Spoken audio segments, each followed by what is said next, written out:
Well, hey everyone, happy Thursday. Welcome to So What, the Marketing Analytics and Insights live show. I am Katie, joined by John over here. He's on this side today.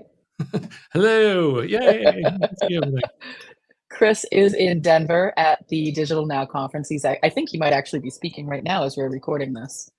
Um, Yeah, I hope he's yeah, breathing well. There's not a lot of oxygen out there, man. He's trained for this. he's he's trained hard for this. Um, this week we are talking about predictive analytics for your annual planning.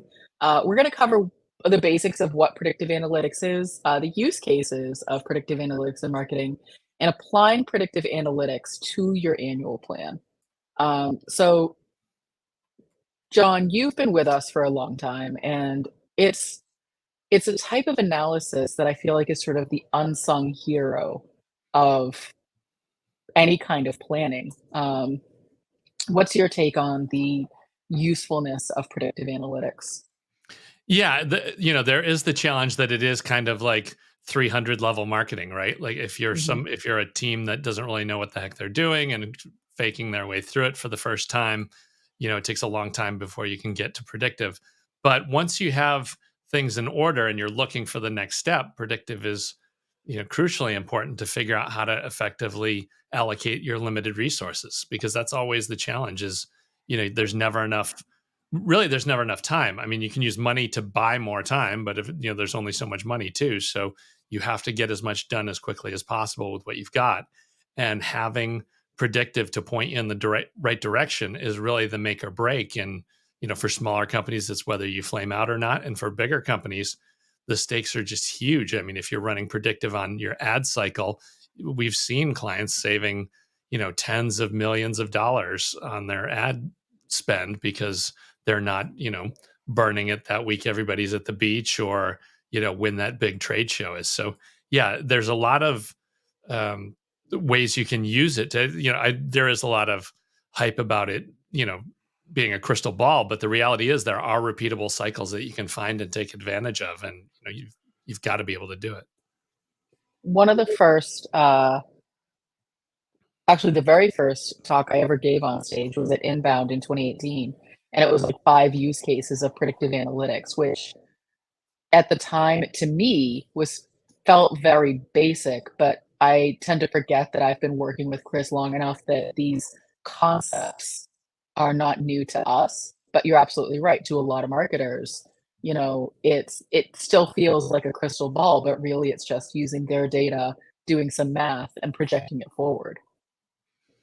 Yeah, it's getting in and getting your own data, and I guess that's another part of it. It's just an extension of leveraging your own data. Mhm. Tons of organizations have this stuff all ready to go, and they're just not putting it to use and squeezing the gold out of it. Um, well, I mean, and so that's a really good segue. So um, we have what we've called the Data-Driven Marketer's Essential Planning Guide. And so what this does is this kind of walks through. So John and I are just going to use this as the foundation for our conversation about predictive analytics. And so you can grab this deck if you want it at trustinsights.ai/insights/white papers/data driven marketers planning guide. Super rolls off the tongue. But we'll drop a link to this in the show notes as well. Um, and so what we have done here is we have a short deck that sort of walks through what predictive analytics is and how you can use it um, for marketing campaigns. I tend to think that this is one of the better tools for email marketing campaigns, but you can use it for a variety of other things. So we'll get into that. So the purpose in this case, the use case, is to tell you the good or bad times to launch marketing campaigns for the calendar year of 2024, moving into next year, and the last quarter of 2023, which is what we're in currently. When's a bad time? When people are out of the office. People aren't around. They're not going to see it. To your point, John, understanding the timing and the seasonality of when people are sitting on the beach, probably not the best time for you to go full throttle and launch your biggest campaign of the year, and then nobody's going to see it. Our methodology for this particular report is when they search for how to turn on their out of office auto reply. So we're using SEO data, we're using Google Trends data, and those two data sets together are fairly rich. Google Trends, if you don't know, is a free tool for marketers. I'll actually pull it up. And I believe it goes all the way back to 2024. 2024. That would be forward. 2004. Um, Google Ads summary, not helpful. Here we go. Google Trends. So Google Trends is free to everybody.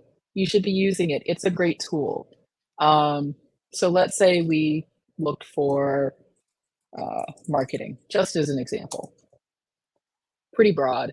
But what you have is you can break it down by demographic region. You have all the different countries. You have worldwide. You can do just the United States. You can go, yep, all the way back to 2004, which is a fairly rich data set. We've run into terms like NFT and other terms that just didn't exist prior to a certain time frame. So that's something that as you're searching to be aware of is, did this term or this product or this catchphrase or whatever it is you're looking for even exist? So we can go back, the past 5 years, always good to show some seasonality. If you work in a certain vertical, in a certain industry, then you can start to break it down to, I only want to know marketing in the travel industry, or I only want to know in science. For us, we are agnostic of any of those industries. So we like to know all of them. And then this particular filter, I think, is highly underutilized because right now we're looking at web search. We're looking at what people search, like when they search for marketing on a Google search. But you also have image search, you have news search, you have Google Shopping, and then YouTube search. So if you're trying to create video content, you can see that you can see the search trends for when people are looking on YouTube specifically, which is part of the Google universe. Do you use Google Trends at all, John? Yeah, it's a good eyeball for, just like you said, every once in a while you run into something like NFT and you're like, okay, when did that start? And, where's the hype at? Yeah, you can't beat it. It's really, Google has gone out of its way to make sure that we don't get to see much of anything. This is one of the rare exceptions where you can get a little peek, at least in relative terms, of what's going on. It's hard. You don't have any hard data to calculate against, but you can at least get a feel for how, like this list here is a perfect list, a list of 5 things and how do they compare? What's on the way up? What's on the way down? Yeah, as you can see, AI all over the place, right now, dominating, unsurprisingly. Yeah, that I was tempted to put in, well, let's just see what happens when I put in AI as a search term. I would imagine you're going to see a huge, yep, there it is. So basically, last summer, people started to get wind of it. Last October, November, ChatGPT was like, hey, knock, knock, I'm here. And then all of a sudden, whoosh, which significantly dwarfs the actual marketing and the actual advertising terms. And so, again, those are just really interesting things to see. This data you can download into a CSV and work with it. Super handy. How Just much want to do you give a run ChatGPT? I'd be interested because we've seen there was some stuff about actually user numbers dipping this month for the first time. yeah, you can see that here. Yeah, but it's definitely still like on a. Oh, That's it's still up.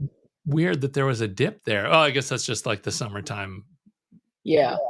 Well, and what we don't have in here, what we haven't done is like full research on. So ChatGPT obviously, picked up, picked up, picked up, and then dropped. What else was happening here? What else was launching at this time that ChatGPT got overshadowed for a little bit? But that's really helpful to start to understand. Once we have more than a year's worth of data with having a system like ChatGPT, we can start to see the seasonality. And that's really where predictive analytics is helpful, is understanding the seasonality. And it's not going to be the same for everybody. So we're looking at general search terms. So this assumes, B2B, B2C, all kinds of consumers. But that's where you go back into the all categories. And if you work specifically in business and industrial, for example, you actually start to see very different results. Marketing all of a sudden picked up, whereas that significant dip with AI and ChatGPT no longer really exists. So they're all the way down here now because I switched the industry. Yeah, that's interesting to see it flatten out a little bit over there. Yeah. So if you have hobbies and leisure, for example, you're going to have very different results. Um, you still have that dip, but not as significant as when you look at everything all blended together. So, just a little bit of context. This is a data set that we use a lot when doing our predictive forecasting because it really gives you an understanding of user intent and their search history. And so it's a really good, solid data set to anchor your predictive forecast to. So when we go back to the actual forecast that we did, you can see in here is the example of Google Trends. So we looked at out of office, Outlook out of office, Gmail out of office, past 5 years worldwide, because we wanted to see when people were going on vacation. And again, it's not going to be the same for every industry. If you want to drill down even more specifically, if you want to drill down to specific regions, specific states, that's really a good idea as you're getting into this predictive forecast for yourself.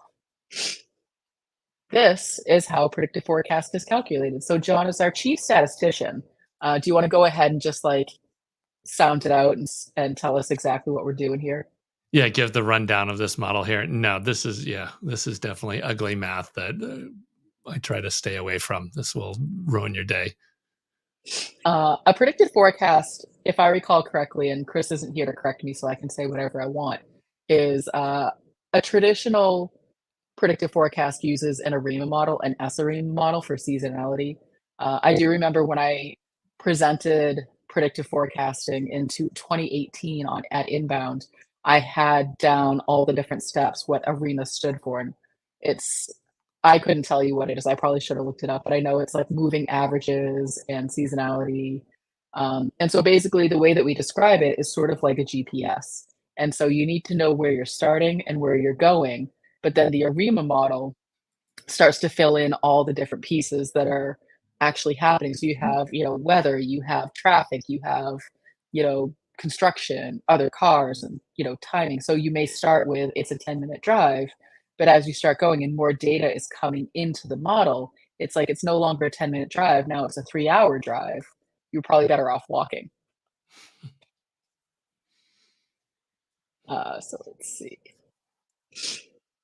And so in this example, we pulled the 3 different data sets from Google Trends, and you can see this is a very hard way to review it, but this basically starts to tell you as we apply the predictive forecasting model to the data, so all the historical data, what it does is it projects forward 365 days, and we can start to see some seasonality.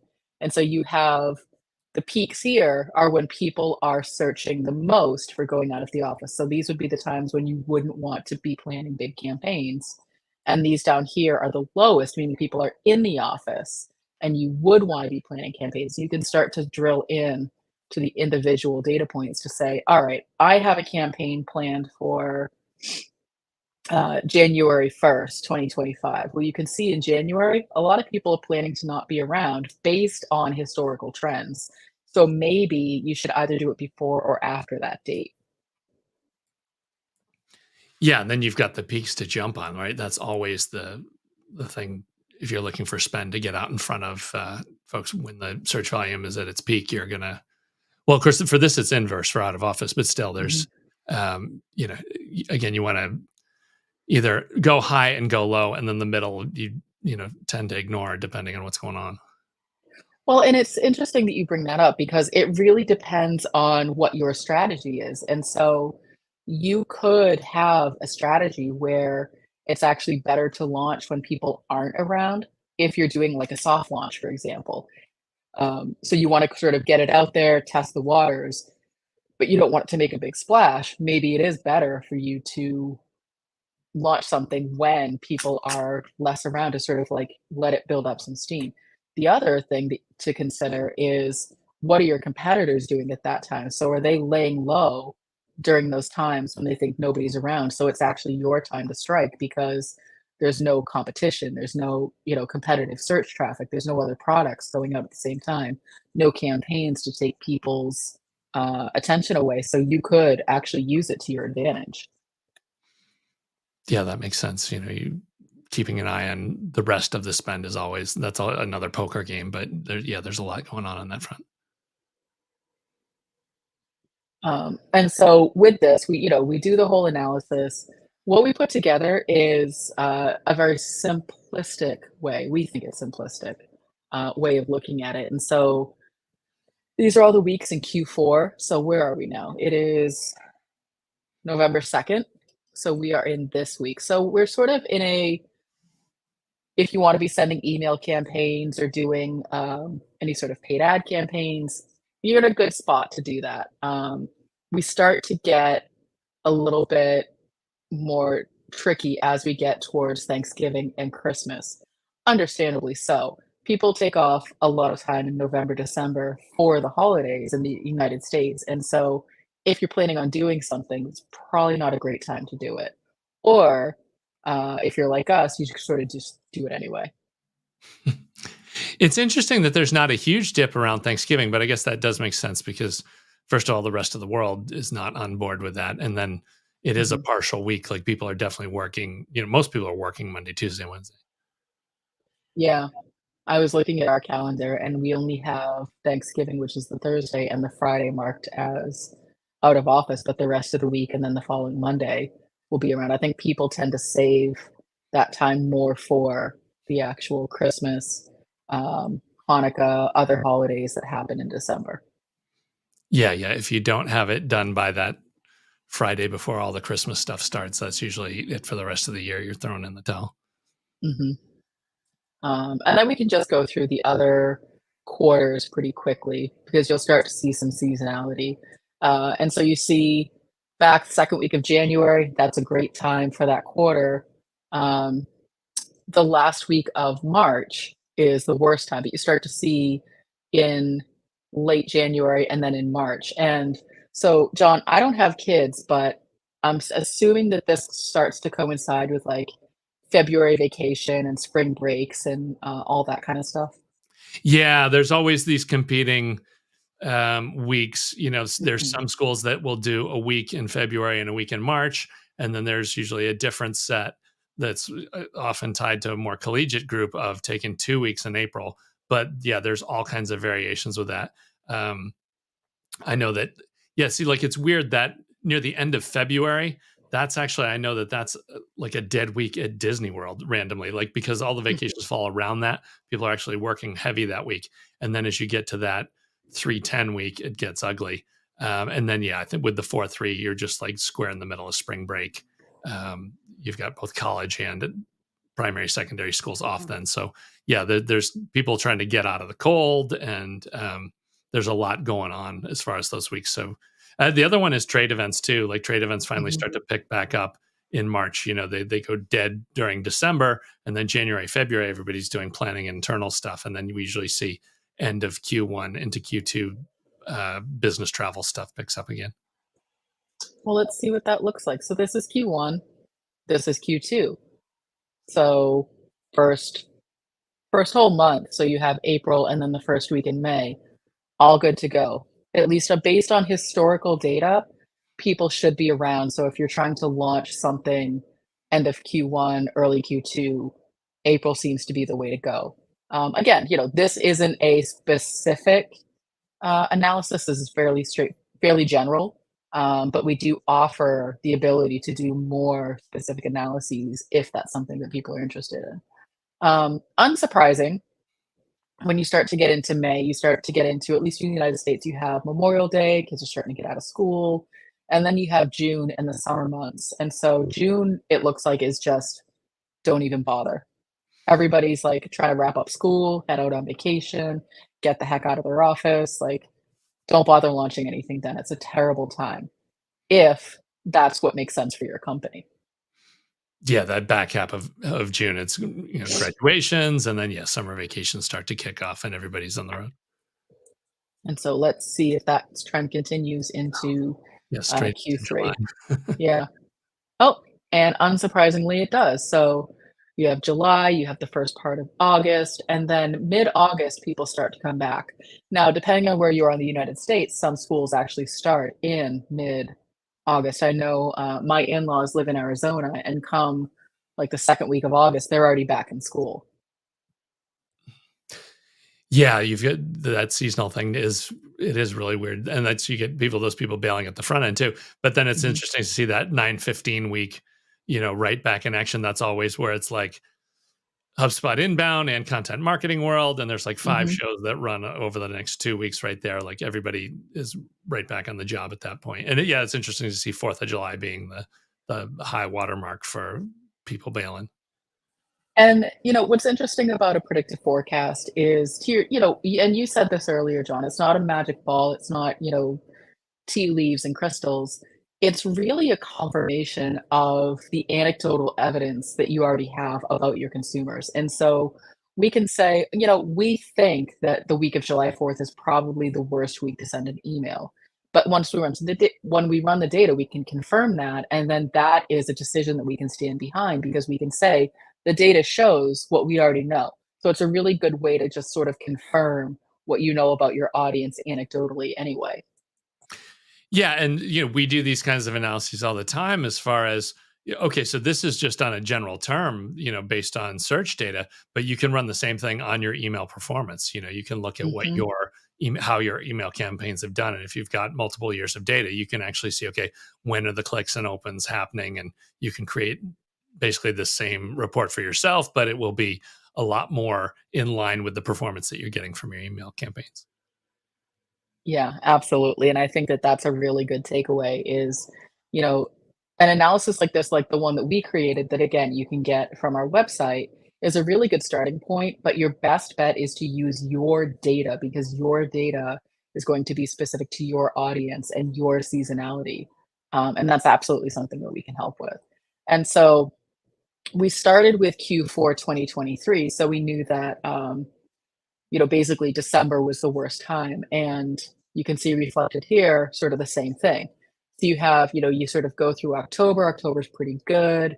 We're in this week here, moving into next year. And we actually had the same sort of neutral response beginning of November because I think they're thinking about taking some time off. They can't take too much because they want to save it for the end of the year, but attention spans are low. So as you're planning out your campaigns, November, maybe start winding things down unless you're in the retail industry, and then you really need to be amping things up. And then you have December, which is pretty much for B2B, not a great time. And again, that sort of goes back to what is your industry, who is your audience. So for this, if you work in retail, if you work in travel, this isn't the best analysis for you. But if you work in B2B, and you work in tech, this is a really great analysis because it tells you when people are paying attention, when they're physically sitting at their desks, reading emails and looking at campaigns. And so, we ask the question, what do you do with this information? Well, there's a lot of things that you can do with it. And so, John, you were sort of talking about this a little bit. You can do general financial planning, you can do keyword topic research, content calendars, ad budget planning, attribution analysis. The ad budget planning is an interesting one. When Chris and I worked at the agency, we had a very large B2C brand that we worked with, and they were spending upwards of 6 figures a month on paid ads, which is not an insignificant amount of money. And so in order to get really good results, we actually applied this predictive forecast technique to their keyword data to help them tune up and tune down the spend on their ads. And it was really interesting to see. It was one of my first introductions to predictive forecasting about 8 years ago, um, in its infancy in terms of this application. And just the the different outcomes we got when we used the forecast and when we didn't was just insane. Because a lot of companies, and I'm sure you can speak to this too, John, a lot of companies are like, let's just keep throwing money at it until something happens, which is, it's not, that's not a strategy. That's just a panic move. But if you actually use something like a predictive forecast to go, oh, now I know when marketing is trending versus when it's not trending, let me sort of adjust my budgets accordingly. Yeah, the panic double down is never a smart play. We see that a lot where again, just throwing more money on the fire, and there's just certain weeks where it's not going to make any difference. Yeah. Um, we talk about it in terms of content calendars as well. This is something that we've been using with a lot of our clients. And so if you have an editorial calendar, if you're writing content for your website or articles to get placements elsewhere, understanding what kind of content consumers are looking for and when is a very powerful tool. And so, with generative AI becoming even more sophisticated, we've been able to um, get really in depth with our predictive forecast for content specifically. And so, we'll have keywords and suggested uh, topic titles and then all of the other pieces. And so we can go so far as to write a whole predictive calendar that has keyword, what week it should go, and then here's a draft or an outline of the content, which is such a powerful tool because then you just hand that over to your content writers and say, this is exactly what we need to do. And then we needed to have it posted by this date. And then that's when people are looking for it. You should theoretically see your search volume start to really go up. Yeah, that's huge, because pretty much anybody that's doing any kind of content marketing has a list of the topics and things that they want to rank for. And to be able to run that through these same models and see which weeks, they get the most action, that can really make a huge impact in the amount of spread and organic, diffusion that you get of your stuff. Because yeah, you could have, 5 or 6 topics, but if 2 of them are highly seasonal, there's times of the year where it makes no sense to be writing, you don't need your pumpkin spice articles dropping in March. Like, that's not going to do you any good. Mhm. And whatever your industry is, there's sure enough, there's some kind of pumpkin spice terms. Now like my brain is like, what are the pumpkin spice terms? Like for, it's basically the jargon, like the, digital transformation, I would call a pumpkin spice term. Yeah. And for us, it's totally about, when people are looking at events or if they've got a product releases, things like that. There's all kinds of cyclical stuff that you've got to work around and line up. And yeah, knowing what the heck is going on in the industry and what that hidden wave is where you get instant lift without having to do any different work. You're just putting it in the right sequence. Yeah, that's a really good point. So Brian, our buddy Brian Piper, he has a question. Are you using ChatGPT's advanced data analysis tool or other AI tools to help with any predictive analytics and forecasting? Um, I know I can at least say for myself, I have been playing around a lot with ChatGPT's advanced data analysis tool. Um, Historically, Chris has written his own code in R, and so it's always been a proprietary tool for Trust Insights. That said, it's becoming more and more accessible to marketers as ChatGPT and other generative AI tools are evolving. Um, but I do believe that we still run ours using our own um, code. But the topic titles, suggested summaries, those things, we are using ChatGPT for those. Once we actually have the analysis done, we're using ChatGPT to help us take it that step farther to create the outlines and to create the things that we would hand over to the writers.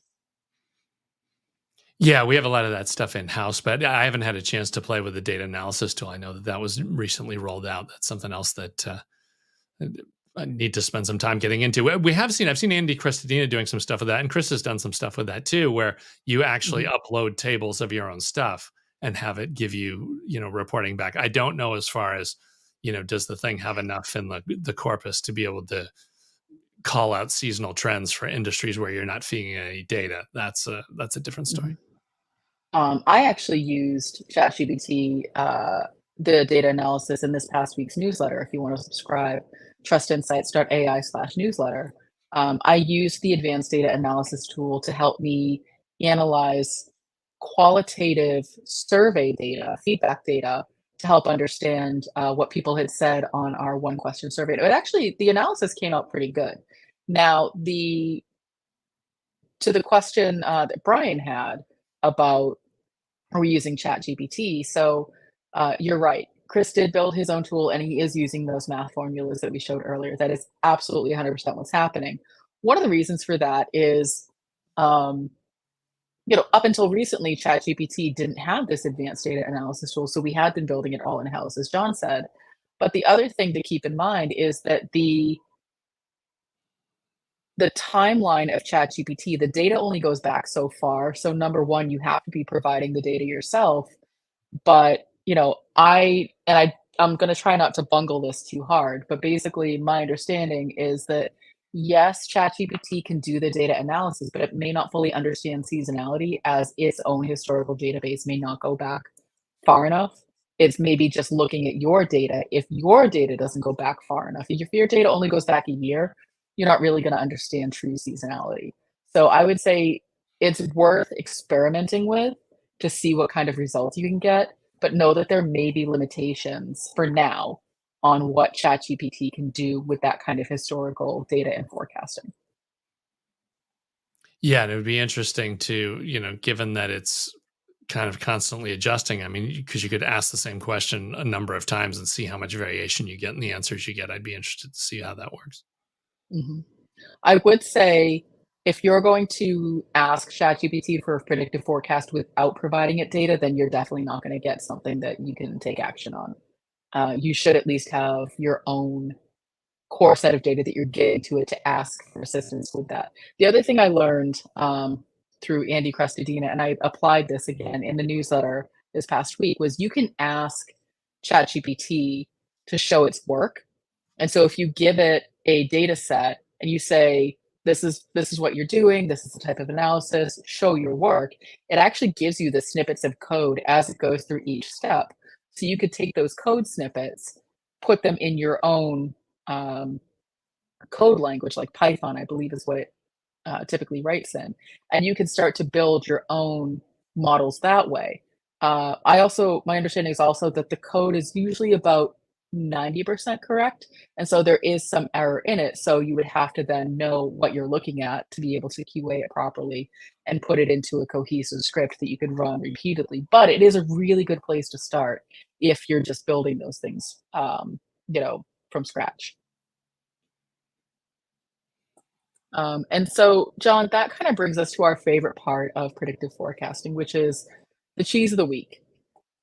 And so we started doing the cheese of the week in 2018, actually. And so we try to refresh this every year because this is a really great concrete example of what a predictive forecast could look like.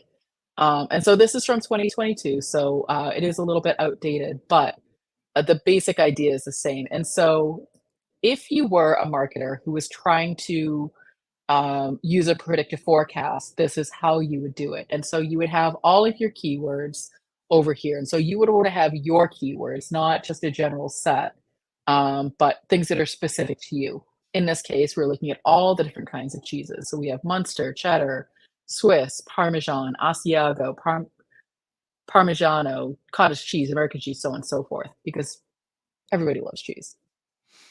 And so then you have all of the different weeks. And so what we would do is we would say, all right, so for the week of October 16th, what are the terms that are going to be trending the highest so that we can, over here in August, maybe start playing out our content calendar and say, what content should we have ready for the week of October 16th? Well, when we sorted it, it looks like we should have content around Munster and cheddar and Swiss and Parmesan.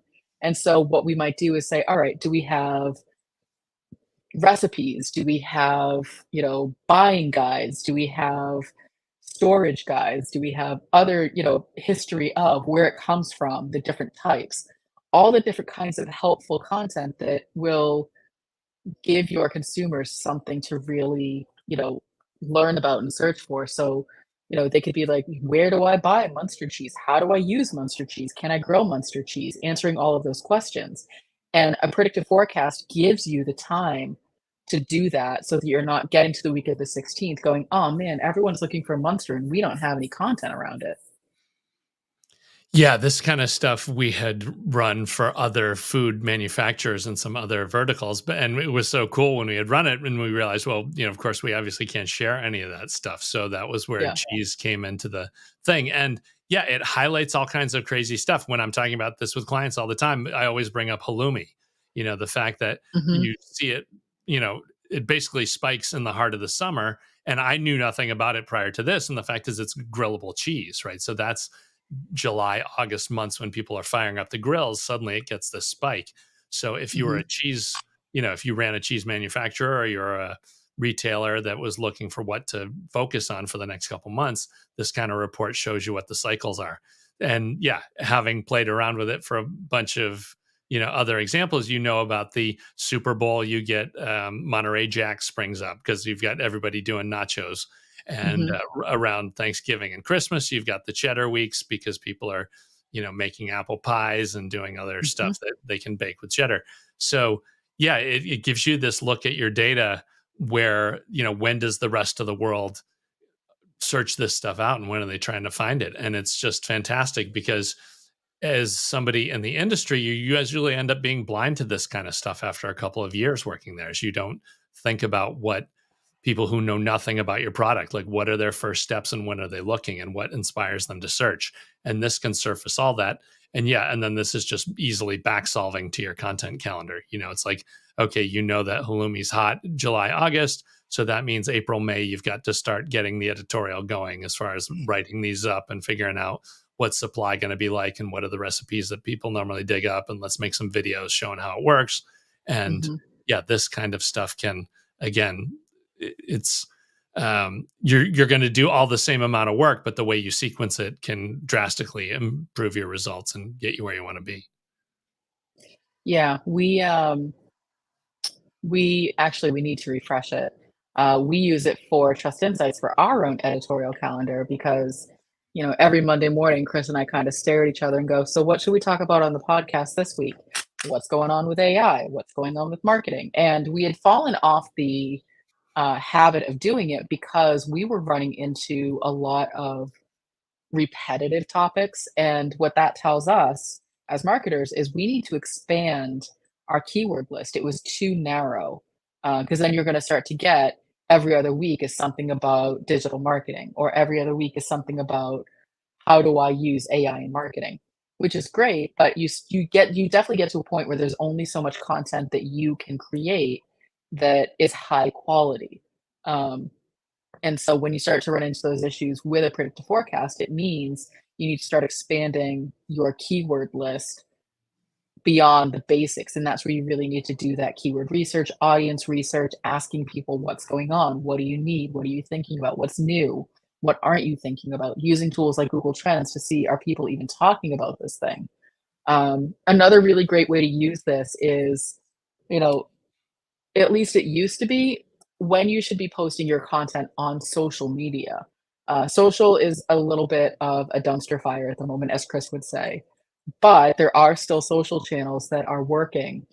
Um, this can help you with your video content, when to post that on YouTube. This can help you when to post your other videos on TikTok or Instagram or any of the other wide variety of social platforms out there. But essentially, you should be using this as, what should I be doing today? What do people care about today? How do I help them get to the answers they need today? Um, and it gives you the opportunity to be a little bit more proactive as opposed to reactive. Unfortunately, as marketers, we tend to be super reactive to everything. We kind of put something out there and wait to see what happens. But with a predictive forecast, you can really get ahead and be like, this is my plan, and now I'm going to measure this plan. Yeah, and then the exception is, with what we've been doing, and as you're looking for topics to hit, right? There's always black swans. It's like, what is the thing Hmm. that popped up this week that we have to talk about and kick around? And of course, there's zero history on those topics, so you have to adapt and move on the fly to accept those. But then for every other week, yeah, you should have your solid list of like, okay, if nothing crazy happens between now and then, we know that this is the stuff that we want to serve up for that week. Hmm. And so, with that, John, anything you think we didn't cover on predictive analytics? One huge segment that we didn't go near at all is financial, right? If you're Mm. any kind of SaaS service or um, any company that's reached a point of you're over 10 million in revenue and you've got some kind of renewal cycle, you can run the same analysis on just what's your normal buying cycle. When are people renewing? When, you'll get a feel for, okay, we should be running renewal campaigns on these months because, 2 months past that is when we tend to get the normal renewals or get the churn. You can do churn analysis to see what's going on. So yeah, it's, we showed off a great array of tools and how they work. And the important thing to remember is that these work across every front of data on every type of business that you're doing. So same deal with, who's talking about you on social. If you want to look about what are the trends for when you need to staff up to be able to handle customer service issues and things like that. We've done the stuff for call centers. There's a whole bunch of other options. So I think we did a killer run through on what we've got. And just remember that, this can be applied to just about any set of data that you've got lying around. I think especially now, with that sentiment, John, is we know marketing budgets are still being squeezed. We know that layoffs are still happening. We know that teams are overworked and burnt out. And so, at least from where we sit, a predictive forecast, if you have budget to spend, is a really great, multi-purpose tool that can tell you a lot about your business. And if your team is really stretched thin, why not help them focus in rather than feeling like they're scattered all over the place? Or if you're just bringing on contractors, it gives you a really solid plan of like, okay, this is how we need to execute for the next 3 months. We know what we have to do. We're not going to guess. We have really tight budgets. Every penny counts. So let's make sure that we're really using the most of what we have. And you have your data. Now you just need to project it forward in the right way so that you can make these plans and keep people focused and, not waste money. No, that's solid advice. That's the way to roll. All right. Well, I don't know what we're going to talk about next week, but I think that's it for this week. If you want to join us in our free Slack group, Analytics for Marketers, around 35, almost 4,000 people are in there. We were talking about predictive analytics earlier this week. There's a question of the day every day. Today was about large enterprise size tools for your tech stack versus small ones. A lot of things going on in there. So definitely check us out if you want to continue the conversation, if you have questions. And then otherwise, yeah, John, I think that's it. We'll see everybody next week. That sounds good. Thanks for watching today. Be sure to subscribe to our show wherever you're watching it. For more resources and to learn more, check out the Trust Insights podcast at trustinsights.ai/TI podcast and a weekly email newsletter at trustinsights.ai/newsletter. Got questions about what you saw in today's episode? Join our free Analytics for Marketers Slack group at trustinsights.ai/analytics for marketers. See you next time.